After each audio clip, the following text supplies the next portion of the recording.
Have you ever thought about getting remarried but wondered if you're making the right choice? Marriage later in life is a completely different experience than when you were younger, and there are some truths that people often overlook until it's too late. Whether you've been single for a while, recently divorced, or even widowed, remarriage comes with unique challenges that can affect your finances, relationships, and overall happiness in ways you may not have considered. In this video, we're going to uncover 5 essential truths that you need to know before remarrying after 60. These insights might just change how you view love, commitment, and long-term security at this stage in your life. Too often, people rush into remarriage without thinking about how it could impact their future, and later they find themselves dealing with unexpected stress and complications. But when you have the right knowledge, you can make the best decision for yourself, one that brings fulfillment, peace, and stability. Stay tuned until the end, because understanding these 5 truths could help you avoid unnecessary heartache and ensure that any new relationship you enter is truly right for you. Whether you're considering remarrying soon or just exploring the possibility, you'll want to hear this. Now let's get started. Number 1. Financial realities change after 60. One of the biggest surprises people face when remarrying later in life is how much it can impact their financial situation.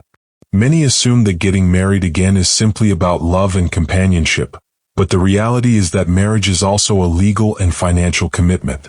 If you're not careful, it can affect your retirement savings, social security benefits, pensions, and even what you leave behind for your children or loved ones. The last thing you want is to enter a marriage believing it will make life easier, only to realize later that it has complicated your financial future in ways you never expected. One major consideration is how remarriage affects social security benefits. Many people don't realize that if you are receiving benefits based on a former spouse's work record, those benefits may be reduced or even eliminated once you remarry. This can come as a shock, especially if you are relying on that income to maintain your lifestyle. Additionally, pensions and survivor benefits often come with restrictions, some of which are voided upon remarriage. If you or your partner receive pension payments, it's worth reviewing the terms carefully before making any decisions. Beyond government benefits, there's also the issue of retirement savings and estate planning. When you marry, your financial situation is no longer just about you. It now involves another person's assets, debts, and spending habits. Even if you and your new spouse keep separate bank accounts, state laws may impact how assets are divided in the event of a divorce or passing. If you have children or grandchildren, you'll also want to consider how a new marriage affects their inheritance.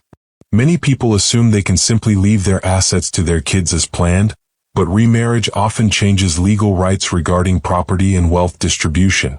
Take Robert, for example, a 72-year-old who remarried after being widowed. He had always assumed that his children would inherit his estate, but after his remarriage, he learned that his new wife had legal claims to his assets, which meant his children could end up receiving less than he originally intended. He had to navigate difficult conversations and legal changes to ensure that everyone he cared about was protected. If you're considering remarriage, take the time to talk to a financial advisor or an estate planner. Make sure you understand how it will impact your financial situation, your retirement, and any assets you plan to pass down. These conversations may not feel romantic, but they are essential for protecting your future. Number 2, family dynamics can get complicated. When you remarry later in life, you're not just blending 2 lives, you're blending families, histories, and expectations. And while love might bring 2 people together, family relationships can introduce complexities you didn't anticipate. Unlike younger couples who are building a life from the ground up, people over 60 often come into a new marriage with adult children, grandchildren, and decades of established family dynamics. These relationships don't always merge as smoothly as you might hope. One of the biggest challenges is how adult children react to a new marriage. Even if they want you to be happy, they may struggle with feelings of loyalty to your previous spouse, or worry about how this new relationship will affect family traditions, finances, or inheritance. Some may welcome your new partner with open arms, while others may feel resentment, suspicion, or even concern for your well-being. These emotions are completely natural, but if they aren't handled with care, they can create lasting tension that affects not just your marriage but your entire family. Beyond children, relationships with grandchildren can also shift. If you've spent years being the primary grandparent figure in their lives, introducing a new spouse can feel like a disruption to them. Some may embrace it while others may need time to adjust. The same goes for your new spouse's family. If they have children or grandchildren of their own, blending traditions and expectations can take patience and understanding. Another factor to consider is how remarriage affects inheritance and financial matters.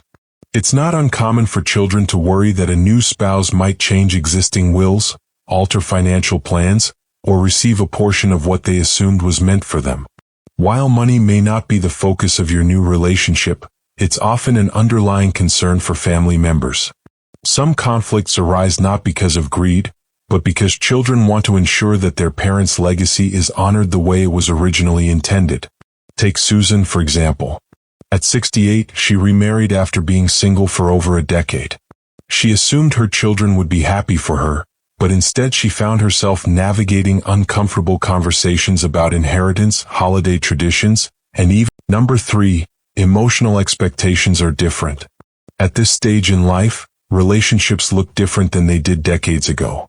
When you were younger, marriage often revolved around building a life together, raising children, buying a home, growing careers. But after 60, priorities shift. Marriage isn't necessarily about starting from scratch.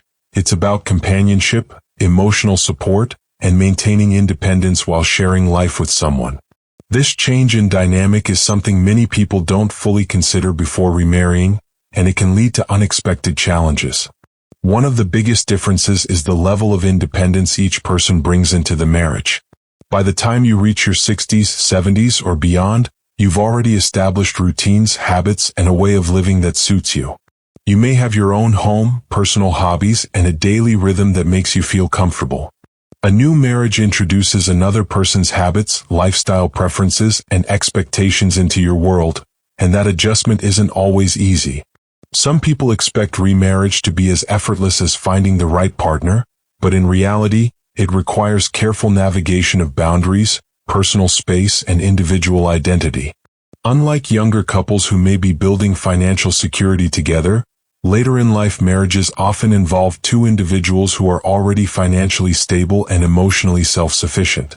This means that the reasons for coming together are different. Love, companionship, and shared experiences become more important than external achievements. However, this also means that both partners need to be clear about their expectations. How much time they want to spend together, how they handle disagreements, and how they maintain personal independence while still nurturing the relationship. Another factor to consider is past emotional experiences. If you've lost a spouse or gone through a difficult divorce, those memories and emotions don't simply disappear when you remarry. You and your new partner both bring decades of history with you, previous relationships, family connections, and deeply ingrained perspectives on love and commitment. This isn't a bad thing, but it does mean that being emotionally open, patient, and understanding is essential. The way you communicate, express affection, or handle disagreements may be shaped by past experiences, and learning how to navigate those differences is key to a successful second marriage. Take Harold, for example. At 75, he found love again after being widowed for several years.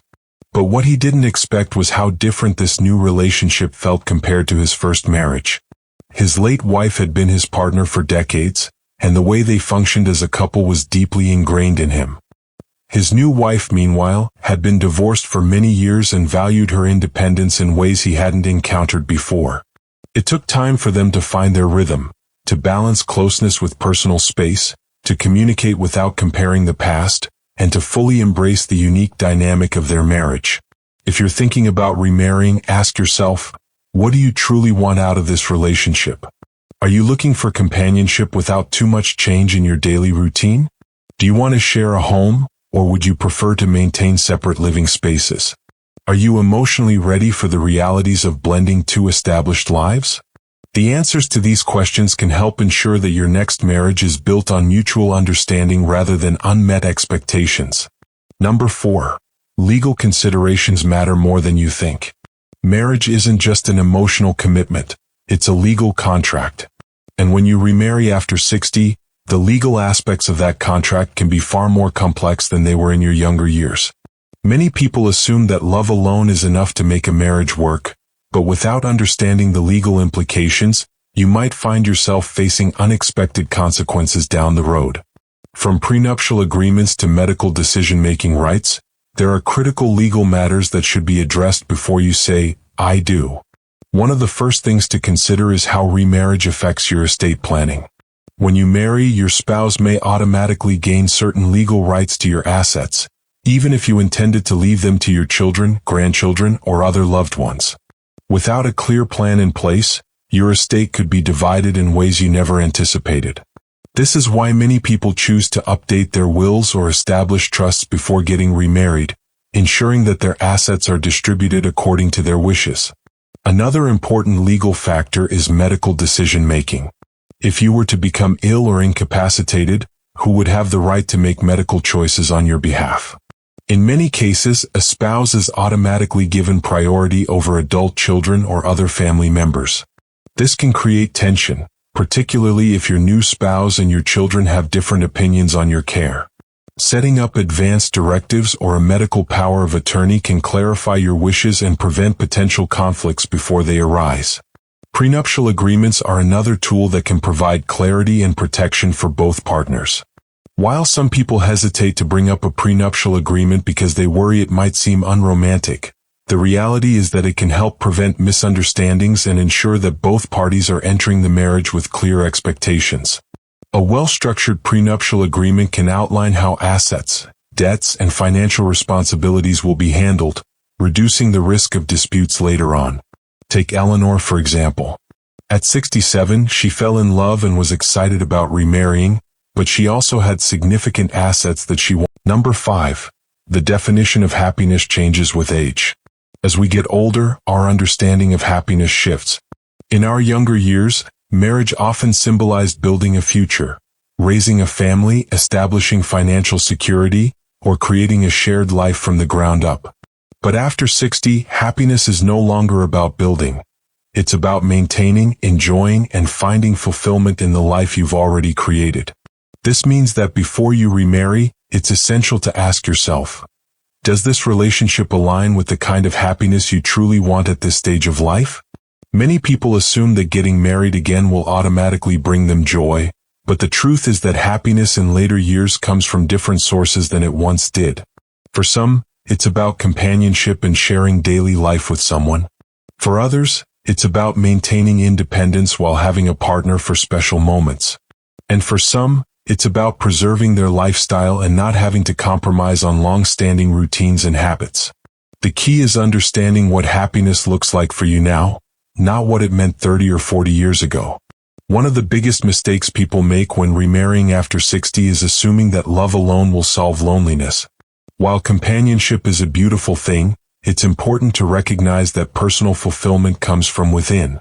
If you aren't happy on your own, a marriage won't necessarily change that.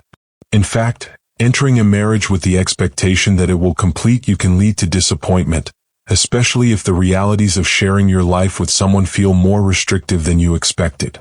Another thing to consider is lifestyle compatibility. At this stage in life, you likely have well-established routines, how you spend your mornings, how you like to travel, even how you manage your social life.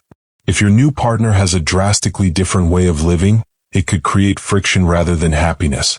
Some people are more spontaneous, while others prefer structure.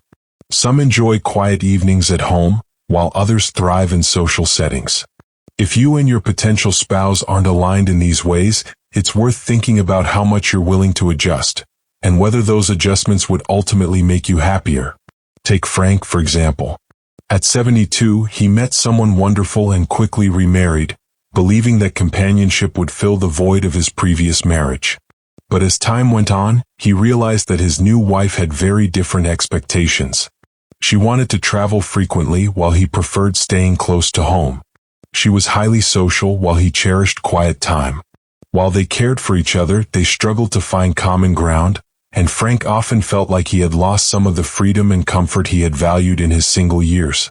Before you remarry, take time to reflect on what truly makes you happy.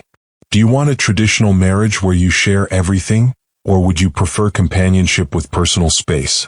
Would you be happier living separately but maintaining a committed relationship? There is no right or wrong answer. only what feels right for you.